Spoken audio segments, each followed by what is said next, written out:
오늘은 무슨 날이죠? 오늘은 맥주 감사 주일입니다. 좀 쉽게 말하면 상반기 동안 하나님께서 지켜주신 그 은혜를 기억하며 감사하는 주일인데요. 어떤 분들은 그냥 감사가 그냥 막 넘치는 상황인 분들도 계시고, 또 어떤 분들은 아무리 절기가 감사 주일이라 할지라도 도무지 감사할 것이 없는 분들도 사실 계십니다. 많이 고민을 하다가 사실 이 그 절기가 담임 목사들한테는요 설교하기가 되게 어려워요. 부활주일날 뭐 설교해요? 부활. 성탄절날 뭘 설교해요? 이 절기는 거의 이제 그 메시지가 고정이 되어 있거든요. 맥주절이 궁금하신 분은 작년 맥주절 설교를 참고하시기 바랍니다. 그래서 제가 고민을 하다가 단순히 절기를 설명하고 감사합시다라는 것보다 우리가 감사할 수밖에 없는 사실 존재다. 우리는 상황과 환경과 상관없이 우리가 너무 그냥 감사할 수밖에 없는 존재인데, 그 이유가 하나님 아버지의 사랑 때문이다. 저는 그 메시지를 여러분들에게 좀 전하고 싶습니다. 그래서 오늘 제목이 뭐냐면요, 하나님 아버지의 사랑입니다. 본문에 나오는 이 호세아서는 호세아 선지자 이름을 딴 것이죠. 하나님께서 호세아에게 무엇을 명령하시죠? 음란한 여인과 결혼을 하라고 해요. 제가 이제 신학교 다닐 때 가끔씩 무서웠어요. 하나님 저보고 아프리카로 가라고 할까봐, 사자한테 물릴까봐. 그러면 안 되는데 나 아프리카로 가라면 어떡하지? 약간 그런 거 두려움이 좀 사실 저한테 있었거든요. 근데 아프리카 선교사로 가는 것보다 더 설명하기 어려운, 어떻게 보면 순종하기 어려운 말씀이 호세아 선지자에게 내려집니다. 그것은 뭐냐면 음란한 여인과 결혼을 하라는 거예요. 고멜이라고 하는 여성인데, 그 시대에 너무나도 그냥 일반적인 몸을 파는 창기로 그냥 이름이 알려져 있는 여성이었습니다. 그래서 어떤 학자들은요, 거룩한 선지자가 음란한 그 창기와 결혼한다라는 게 이게 도무지 이해가 안 되는 거예요. 그래서 이걸 환상설로 보는 사람들도 있습니다. 그런데 더 많은 사람들은 실제 사건이라고 보는데요, 이것을 성경에서, 그러니까 학자들은 행동 예언이라고 합니다. 보통 선지자들의 예언을 뭘로 했죠? 말로 했죠, 말로. 그런데 행동으로 예언을 하는 선지자들도 있었습니다. 이사야 선지자는 3년 동안 맨발로 벌거벗은 채 돌아다녔습니다. 여러분 이사야서를 읽으면 나와요. 에스겔 선지자는요 390일 동안은 오른쪽으로 누워 있었고요, 40일 동안은 왼쪽으로 누워 있었어요. 왜요? 행동 예언이에요. 오른쪽으로 누워 있었던 390일은 북이스라엘에 대한 심판 예언이었고, 40일 동안 왼쪽으로 누워 있었던 것은 남유다에 대한 심판을 몸으로 예언을 한 거예요. 그러니까 이제 호세아 선지자가 이 음란한 여인 고멜과 결혼한 것은 그 둘 사이를 통해서 하나님과 이스라엘의 관계, 그 관계, 얼마나 하나님께서 이 이스라엘을 사랑하셨는지 보여주기 위함이었습니다. 그래서 저는 오늘 말씀을 가지고 세 가지로 여러분들에게 말씀을 전하도록 하겠습니다. 첫 번째는 애굽에서 부르심입니다. 우리 1절 같이 한번 읽겠습니다. 이스라엘이 어렸을 때 내가 사랑하여 내 아들을 애굽에서 불러냈거늘. 네, 하나님은 이스라엘이 아무런 힘이 없을 때, 이게 어렸을 때라는 표현이 있잖아요. 이것은 단순히 나이가 어리다라는 표현뿐만 아니라 미성숙하고 연약한 시절을 가리킵니다. 이스라엘 백성들은 애굽에 있을 때 어땠어요? 뭐 하고 싶은 거 다 하고 뭐 영향력 있는 민족이었습니까? 아니죠. 바로의 그 압제 가운데 노예로 살면서 울부짖으며 기도하며, 그러니까 자신의 힘으로 자신을 구할 수 없는 그러한 상황이었습니다. 그런데 하나님께서는 그들을 구원하시겠다고 약속을 하시는데요, 언제 약속을 하는 줄 아세요? 최초로 아브라함한테 약속을 해요. 창세기 15장이에요. 창세기 15장이면 이삭이 나왔어요, 안 나왔어요? 아직 안 나왔잖아요. 아직 이스라엘이 시작도 안 된 그 시점에서 하나님께서는 너희 후손들이 이방의 객이 될 것이고 400년 동안 고난을 받을 것을, 노예 생활할 것을 예언하시는데, 그때 내가 그들을 잊지 않고 구원하겠다라고 하는 약속을 미리 하세요. 그리고 그 약속은 아브라함뿐만 아니라 이삭과 야곱에게도 동일하게 이 약속을 하게 됩니다. 사람들도 약속을 많이 하죠. 뭐 내가 대통령이 되면, 국회의원들이 내가 국회의원이 되면 막 이렇게 약속을 한단 말이에요. 그런데 그런 약속들이 지켜지는 경우가 많아요? 안 지켜지는 경우가 많아요? 안 지켜지는 경우가 사실은 더 많은 것 같아요. 저 어떤 집사님이랑 이제 얘기를 하다가 결혼 10년 넘으셨는데 어떻게 이제 결혼하게 됐냐는 걸 물어보다가 자기 그 와이프를 행복하게 해주고 싶어서 결혼을 했다라는 거예요. 할렐루야. 왜 아멘이 안 나와요? 네. 그래서 내가 지금도 그렇게 하고 계시죠? 그랬더니 집사님이 고개를 푹 숙이시는 거예요. 고개를 숙이는 거는 집사님만은 아니었습니다. 여기 계신 결혼하신 분들, 결혼할 때 너 나 만나면 고생 되게 할 거야. 주후습진 걸리고 막 하루에 잠 3-4시간밖에 못 자고 그렇게 하고 결혼하는 사람이 어디 있어요? 나 행복하게 해주겠다. 다 그냥 그렇게 거짓말 비슷하게 이렇게 현혹해가지고 그렇게 결혼한 것 아닙니까?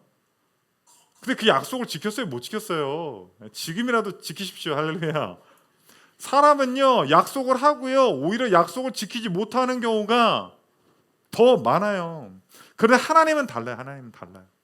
하나님은요 한 번 약속하면 한 다음에 하는 분이, 약속한 것을 변개하시거나 지키지 않는 분이 아니라 반드시 그 약속을 지키는 분이에요. 왜요? 그분의 속성 때문이에요. 신명기 7장 9절을 한번 읽어보겠습니다. 그런즉 너는 알라 오직 내 하나님 여호와는 하나님이시요 신실하신 하나님이시라. 그는 그를 사랑하고 그의 계명을 지키는 자에게 천대까지 그의 언약을 이행하시며 신실하신 하나님 나오잖아요. 신실하신, 히브리어로 아만이라는 단어인데 흔들리지 않다, 확고하다, 믿을 수 있다라고 하는 단어입니다. 하나님은요 한 번 약속하면 지키는 분이에요. 그런데 하나님께서 그들을 그 애굽의 노예 상태에서 구원하실 때 단순히 불쌍해서 노예를 해방시켜주는 차원이 아니라 그분이 하시는 약속의 말씀의 성취의 시작이었다라는 것입니다. 그런데 고대의 신들은 어떻죠? 그리스 로마 신화에 나오는 신들은 어떻습니까? 변덕이 죽을 듯해요. 여러분 트로이 전쟁 아시죠? 그리스와 트로이 가운데 치열한 전쟁이 있었어요.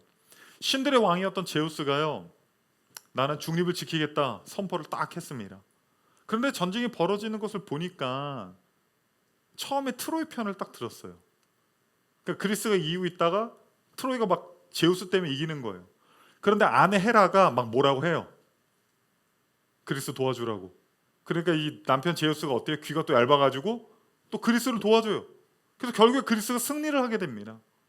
인간들에게 싸우게 내비둬야 하는데 처음에는 중립을 지키겠다고 했다가 트로이 사람들이 불쌍하니까 트로이 사람 도와줬다가 아내 말 때문에 또 그리스 사람 도와줬다가 이 신의 변덕 때문에 오히려 인간들이 전쟁이 더 참혹해졌고 더 많은 사상자들이 나오면서 힘들어졌다라는 거예요. 여러분 하나님이 이 세상을 만드신 창조주시라 하더라도 그분이 우리를 구원하시는 구원자시라 하더라도 그분의 이 신실하신 속성이 없으면요 하나님 믿을 필요 없어요. 왠 줄 아세요? 여러분이 열심히 신앙생활 했어요. 진짜 정말 성경에 있는 나오는 말씀들을 막 99.9% 잘 지키면서 누가 봐도 정말 예수님 닮은 삶으로 이 땅에서 삶을 잘 살고 죽었습니다. 나는 천국이구나. 그래서 이제 하나님 앞에 딱 섰습니다. 하나님 저 아시죠? 뭔가 기분 나빠. 지옥. 변덕이 있는 거예요. 신이 그날 기분에 따라서 약속에 따라서 천국과 지옥이 아니라 그날 본인의 기분에 따라서 기준이 그냥 바뀌어버리는 거예요. 만약에 우리가 믿는 하나님이 그렇다고 한다면 믿을 필요가 없겠죠. 그런데 하나님은 어떤 분이라고요? 신실하신 하나님, 약속을 지키시는 하나님이에요. 그런데 저는 그 신실하신 하나님의 속성도 너무나도 감사하지만 그분이 왜 약속을 지키는지도 너무나도 중요하다고 생각해요. 사람들이 약속을 지킬 때 보면요 어떤 이익 때문에 약속을 지키거나 자기 명예 때문에 약속을 지키는 경우가 있어요. 사실은 그 일 하고 싶지 않은데 내가 한다고 약속했기 때문에, 내가 뱉었기 때문에 이 약속을 지키지 않으면 내 명예가 실추되기 때문에 어쩔 수 없이 약속을 지키는 사람들이 있습니다. 그런데 하나님은 그렇지 않다라는 거예요. 1절을 보면요, 이렇게 표현되어 있어요. 이스라엘이 어렸을 때 내가 사랑하여, 그들이 어렸을 적에 내가 그들을 사랑하여 내 아들을 애굽에서 불렀다라는 것. 하나님의 약속을 지키신 이유는 하나님이 신실하기 때문이기도 하지만 하나님이 우리를 사랑하셔서 약속을 지킨다라는 것. 단순히 하나님이 나 한다면 하는 놈이야, 난 무조건 약속 지켜, 뭐 너와 관계없이 그냥 내가 한 말 지키는 거야, 그 정도가 아니라 그 약속의 중심은 우리를 사랑하셔서 우리를 아들 딸로 여기시기 때문에 연약한 가운데 둘 수 없어서 그 사랑의 마음으로 약속을 지키시는 하나님이라는 것입니다. 두 번째는 무엇이냐면요, 하나님을 멀리함입니다. 우리 호세아 11장 2절을 읽어보겠습니다. 그들이 부를수록 그들은 점점 멀리하고 바알들에게 제사하며 아로새긴 우상 앞에서 분향하였느니라. 이 호세아가 호세아 선지자가 사역하던 이 시기는요, 북이스라엘의 여로보암 2세가 즉위했을 때입니다. 이 여로보암 2세 때는요, 이 북이스라엘이 가장 정치적으로 경제적으로 번영하던 시절이에요. 그런데 반면 영적으로는 땅을 치던 시절입니다. 하나님이 그들을 계속 부르시는 거예요. 선지자들을 보내셔서 그들에게 사랑의 메시지와 은혜의 메시지와 회개의 메시지로 끊임없이 그들을 부르시는데 이스라엘은 하나님께 돌아오지 않는다라는 거예요. 왜 그렇습니까? 그들은 가나안 사람들이 섬기던 바알과 아세라를 섬겼어요. 그런데 구약학자 월터 카이저는요, 이걸 이렇게 표현을 하더라고요. 하나님의 사랑과 계시를 받은 자들이 가장 자주 하나님께 반역했다는 것은 비극적인 역설이라는 거예요. 당시 이스라엘 사람들보다, 이스라엘 민족보다 하나님의 은혜와 사랑을 많이 받은 민족은 세상에 존재하지 않았어요. 누구보다도 하나님께 충성했어야 되고 누구보다도 하나님을 사랑해야만 했습니다. 그런데 하나님의 사랑을 가장 많이 받은 이스라엘이 하나님의 마음을 아프게 하고 하나님을 반역하는 비극적인 역설이 시작이 되었다라는 겁니다. 여러분, 그들이 섬기는 바알과 아세라 그 집회는요, 성적 제의가 난무하는 집회였습니다. 그래서 고고학자 윌리엄 올브라이트는요, 종교적 포장을 씌운 조직적 음행이라고 그들의 모임을 정의했다라는 거예요. 그런데 왜 그들은 자신을 사랑해주고 자신을 구원하고 자신에게 적과 꿀이 흐르는 땅을 주신 그 하나님을 버리고 왜 바알과 아세라를 섬겼을까요? 하나님은 달라는 거 줘요, 안 줘요? 여러분, 기도하면 하나님이 다 응답해 주십니까? 여러분이 달라는 거 하나님이 다 주세요? 이스라엘 백성들도 똑같았어요. 하나님께 자신들이 원하는 것들이 있는데 자신들이 원하는 것을 하나님은 안 주는 것 같은 거예요. 그런데 바알과 아세라를 믿는 이 가나안 민족들을 만나서 이야기하니까요, 준다는 거예요. 그게 뭐예요? 번영과 풍요, 너희들이 원하는 쾌락, 즉각적인 만족을 이 바알 신은 준다라는 거예요. 그래서 그들은 자신들의 첫사랑인 하나님을 버리고 바알과 아세라를 섬기는 우상을 숭배하게 됐다라는 거예요. 사실은 거짓말이잖아요. 바알 신이라는 건 없잖아요. 아세라 신이라는 건 없잖아요. 인간이 만들어 놓은 거잖아요. 그리고 그들은 그러한 것들을, 그 신이 있다 하더라도 그 인간들에게 풍요와 번영과 그들을 만족시킬 수가 없습니다. 사실은 거짓말이었어요. 그 거짓말에 속아 넘어갔다라는 것입니다. 인간이 최초에 타락하게 된 경위가 무엇입니까? 거짓말이에요. 거짓말. 창세기 3장 4절 5절에 뱀이 어떻게 거짓말을 합니까? 우리 같이 한번 읽어보겠습니다. 뱀이 여자에게 이르되 너희가 결코 죽지 아니하리라. 너희가 그것을 먹는 날에는 너희 눈이 밝아져 하나님과 같이 되어 선악을 알 줄 하나님이 아심이니라. 하나님은 선악과 먹으면 안 된다고 했어요. 아니, 죽는다고 했어요. 너 완전히 파괴될 거야. 너 멸망할 거야. 그런데 뱀은 뭐래요? 사탄은 뭐래요? 거짓말하잖아요. 네가 원하는 지혜, 네가 원하는 힘, 아니 네가 하나님 같이 일해서 네가 원하는 삶을 살 수 있을 거야라고 거짓말을 한다라는 것이. 세상도 마찬가지예요. 지금도 똑같습니다. 교회 다니고 예배 드리고 그곳에 가서 헌신하고 시간 낭비하지 말라라는 거예요. 네가 원하는 삶을 살아라. 세상에는 네가 원하는 즉각적인 만족과 쾌락과 네가 잘 살고 싶어하는 그 모든 것들이 세상에 있으니 세상으로 오라고 우리를 유혹하고 있다라는 거예요. 이 죄에 대해서 존 파이퍼 목사님은 이렇게 말했습니다.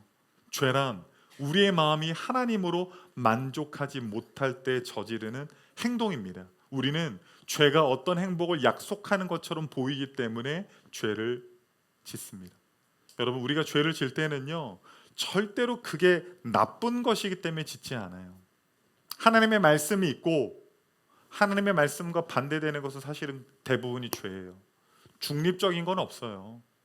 말씀에 반대되는 건 다 죄라는 거예요. 그런데 우리가 말씀을 선택하지 않고 그 반대되는 것을 선택할 때는 그 하나님의 말씀을 선택했을 때 내가 만족스럽지 않을 것 같아. 내가 행복하지 않을 것 같아. 나 그런 삶을 살고 싶지가 않아. 오히려 다르게 생각한다라는 거예요. 그래서 존 파이퍼 목사는 이렇게 말합니다. 죄는 내가 그 죄를 따르면 더 행복해질 것이라고 믿게 만든다라는 거예요. 그 힘이 있다라는 거예요. 야, 주일 한번 빠지고 그냥 여행 가는 게 뭐 어때서 그래? 말씀대로 사는 것보다 오히려 세상에 그 목소리대로 사는 것이 인간답게 사는 것이고 더 행복하게 사는 것 아니냐? 그 힘이 죄에게 있다는 거예요. 호세아 선지자 시절에 이스라엘 백성들은 이 유혹에 넘어갔어요. 자신들의 첫사랑인 하나님을 멀리하고 그들은 바알과 아세라를 섬기는 죄를 범했습니다. 마지막 세 번째입니다. 그러나 여전히 사랑하시는 하나님이 계십니다. 우리 3절 읽어보겠습니다. 그러나 내가 에브라임에게 걸음을 가르치고 내 팔로 안을지라도 내가 그들을 고친 줄을 그들은 알지 못하였도다. 이제 하나님이 이스라엘을 이제 구원하시고 사랑하시고 은혜를 베풀었는데 이스라엘은 어떻게 했어요? 가장 사랑을 많이 받은 사람이 어떻게 했어요? 오히려 등을 돌렸단 말이에요. 반역했단 말이에요. 우리 같으면 어떻게 해요? 우리 같으면 그러니까 뭐 동의한 거예요. 말 안 해도 확지 바쁠라, 그렇죠? 근데 하나님은요 여전히 이스라엘을 사랑하는 거예요. 그래서 3절에는 하나님이 이스라엘을 사랑하는 세 가지 동작이 나와 있거든요. 첫 번째는요 걸음을 가르치시며 걸음을 가르쳐줘요. 걷는 것을. 여러분 성인에게 걸음을 가르쳐줘요? 아니죠. 누구에게 가르쳐요? 어린아이, 갓난아이 있잖아요. 갓난아이가 처음에 누워있다가 뒤집었다가 기어다니다가 뭐 잡고 이렇게 일어나잖아요. 그럼 어때요? 부모들이 막 박수치고 좋아해요. 한 발, 두 발 걸으면 막 박수치고 좋아한단 말이에요. 그런데 아이가 발목과 발에 힘이 없어서 어떻게 해요? 푹 주저앉는단 말이에요. 그럼 여러분 뭐라 그래요? 빨리 안 일어나? 똑바로 안 걸어? 하나, 둘. 너 이렇게 해서 해병대 가겠어? 그렇게 해요, 안 해요? 안 하잖아요. 여러분, 이 갓난아이가 온전히 걷기까지 몇 번 넘어지는 줄 아세요? 평균적으로 8,000번을 넘어진대. 8,000번을. 야, 엄마가 너 1,200번까지 참았는데 나 더 이상 못 참겠어. 이 자식, 너 2,000번 넘었다 벌써. 나 더는 못 참어. 그렇게 해요, 안 해요? 안 한단 말이에요. 오히려 잘 걸을 수 있도록 손을 잡아주고 걸음을 가르치잖아요. 넘어지면 어떻게 해요? 또 이렇게 일으켜주잖아요. 지금 그 그림이 그려지고 있다라는 거예요. 두 번째는 무엇입니까? 팔로 안아주시는 거예요. 팔로 안아주시는 거예요. 아이가 이렇게 걷다가 넘어져서 힘이 있으면 다시 일어나는데 힘이 없으면 일어나요? 못 일어나요? 못 일어나요. 못 일어나고 운단 말이에요. 그러면 그때 어떻게 해요? 아버지가 와서, 엄마가 와서 아이를 안아주는 거예요. 힘들지? 내가 안아줄게. 그리고 마지막 세 번째는 뭐예요? 고쳐주심. 고쳐주심. 집 나간 탕자가 집으로 돌아올 때 어떻게 돌아왔어요? 재산만 낭비했어요? 영혼과 육체가 완전히 망가져서 돌아왔어요. 그냥 제가 그냥 이미지상으로 그려보면요, 그냥 막 옷 다 그 찢어진 거 있잖아요. 밥도 제대로 못 먹어가지고 막 말라가지고 제대로 걷는 게 아니라 쩔뚝이면서 걸어오는 그 그림 있잖아요. 그래서 성경에 보면 아버지는 달려가는데 아들은 달려가지를 못하잖아요. 아버지를 보고 다 망가져 있는 거예요. 영과 육체와 모든 게 다 망가져 있는 거예요. 그래서 3절에 이 고치다는 히브리어 단어는 라파라고 하는 단어인데요, 어디 하나만 고치는 게 아니라 다 고치는 거예요. 싹 다. 여러분 치과 갔는데 제가 무릎이 안 좋아서 그럼 돼요, 안 돼요?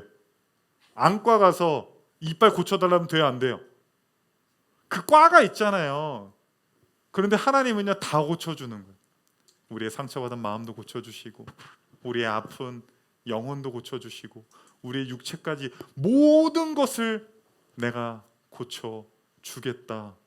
그렇게 지금 우리에게 말씀을 하고 있는 것입니다. 사랑하는 여러분, 왜 하나님은 이토록 이스라엘을 사랑하실까요? 왜 하나님이 이토록 이스라엘을 사랑하실까요? 사실 호세아와 고멜의 관계를 보면 하나님이 얼마나 이스라엘을 사랑하시는지 좀 알 수 있거든요. 제가 한번 호세아를 한번 생각해 봤어요. 내가 만약 호세아라면 음란한 여인과 결혼해라.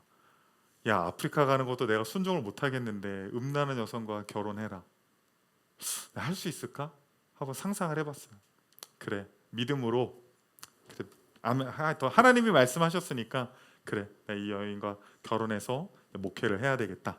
라고 해서 이제 고멜이랑 이제 결혼을 했어요. 그럼 제가 기대하는 건 뭐예요? 그 전에는 음란한 여성이라 할지라도 이제는 목회자랑 결혼했으니, 이제는 선지자와 결혼했으니, 이제는 날마다 성경 10장 읽고 2시간씩 기도하고 때 되면 금식하고 하면서 그 선지자 사역과 목회 사역에 함께 도움이 되는 것을 기대했겠죠. 그런데 고멜이 어떻게 했어요? 그 음란한 여성이 어떻게 했어요? 밤에 저녁 기도회 하고 들어오면 와이프가 없어. 애는 울고 있고 막 무슨 나이트클럽 가고 막. 심지어 고멜이요, 어떤 날은 어떻게 들어온 줄 아세요? 배가 불러 들어왔어요. 밥을 많이 먹었다는 표현이 아니에요. 호세의 아이가 아니라 누구 아빠인지도 몰라요. 배불러서 들어왔어요. 염치도 없이 배불러서 들어와서 누구 아빠인지도 모르는 상태에서 들어와요. 그런데 이 바보 같은 호세아가 어떻게 해요? 제가 이제 제 아내랑 이제 그 연애를 하면서 결혼 한 6개월 됐을까? 한 1년 됐을까? 제가 아내한테 그랬어요. 사모 비전이 없으면 헤어집시다. 할렐루야. 젊을 때는 전사의 심장이었어요. 많이 약해졌는데 사모 비전이 이게 안 돼요. 이게 저는 이게 안 된다라는, 그냥 나는 사랑하는 사람이 결혼하는 거 이걸로 안 돼요. 이게 비전이 있어야 된다. 비전이 없으면 너는 너의 길을 가라, 나는 나의 길을 가겠다. 감사하게도 지금 제 옆에 있습니다. 할렐루야. 근데 제가 호세아였으면 저는 이거 감당 못했을 것 같거든요. 집에 가면 맨날 어디 그냥 나이트클럽 돌아다니고, 임신해서 집에 들어온다? 와, 그냥 뭐 이게 감당이 안 돼요. 감당이 안 돼. 근데 호세아는 어때요? 이 바보 같은 놈이 그냥 항상 또 받아줘요, 이 여자를. 그 아이도 키우고요. 그 맨날 울면서 돌아다녀. 고멜 어디 있는지 막 그렇게 돌아다녀요. 그 호세아의 모습이 하나님의 모습이라는 거예요. 하나님의 모습. 이스라엘은요, 어떻게 보면 하나님이 미워하실 이유는 1000가지가 넘었어요. 하나님이 이스라엘을 사랑할 만한 이유가 하나도 없었어요. 고멜을 보세요. 여러분의 아내가, 여러분의 남편이 고멜과 같다고 한다면 사랑할 수 있습니까? 아니요, 절대 못합니다. 죽어도 못합니다. 그런데 호세아는 사랑했고, 그런데 하나님은 사랑했다는 거예요. 그 하나님이 저와 여러분을 사랑하신다라는 거.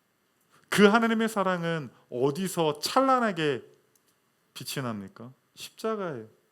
예수님의 십자가.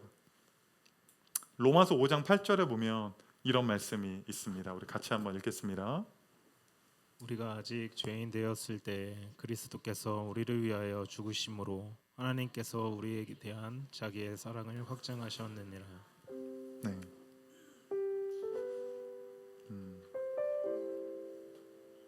하나님이 우리를 사랑하시는 이유는요, 우리에게 있지 않아요. 그 이유와 근거가 내가 한 주간 막 기도도 열심히 하고 말씀도 잘 읽고 별로 죄 안 짓고 막 그렇게 신실하게 살고 딱 와서 하나님 저 왔습니다. 저 좀 예뻐해 주세요. 이런 분도 있을 수 있고요.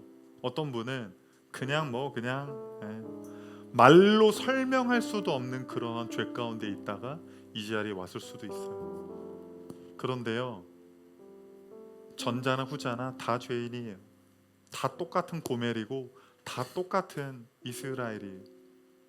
우리가 하나님께 나아갔기 때문에, 우리가 하나님께 기도했기 때문에, 우리가 하나님 앞에 정말 순전하게 그분을 찾았기 때문에 그분이 우리에게 오신 것이 아니라, 우리가 죄인 되었을 때 우리가 아무것도 아닌, 우리가 하나님을 반역하고 세상을 사랑하고 바알과 아세라를 섬기는 그 우상을 섬기는 그 집회에 가서 말할 수 없는 죄들을 지을 때 하나님은 여전히 우리를 사랑하셔서